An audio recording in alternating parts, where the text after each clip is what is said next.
think the core argument is very simple. It's that future people matter morally. It's that there could be enormous numbers of future people. And then finally, that we can make a difference to the world they inhabit. So we really can make a difference to all of those lives that may be lived. Homo sapiens have been around for about 300,000 years.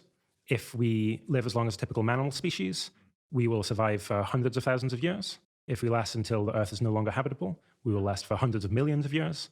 If one day we take to the stars and have a civilization that is interstellar, then we could survive for hundreds of trillions of years.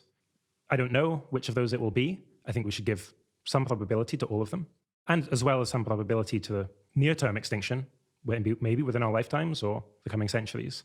But taking that all into account, and even on the kind of low estimates, such as us living as long as a typical mammal species, the future is truly vast. So on that low estimate, there is about 1,000 people in the future for every person alive today.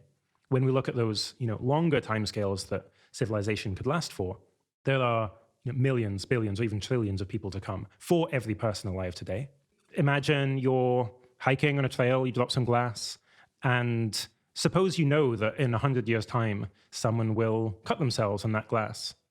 Is it any reason at all for not taking the time to clean up after yourself that the person who will be harmed lives in 100 years' time? Or hasn't been born yet. Or maybe hasn't even been born. And it seems like the answer is no. Or if you could prevent a genocide in 1,000 years versus 10,000 years versus 100,000 years, and it will kill 100,000 people, does it make any difference when those lives will be lived? Again, it just seems like intuitively not. Harm is harm wherever it occurs. And in that way, distance in time is quite like distance in space.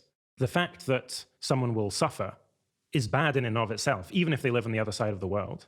The fact that someone will suffer is bad in and of itself, even if they will live 10,000 years from now.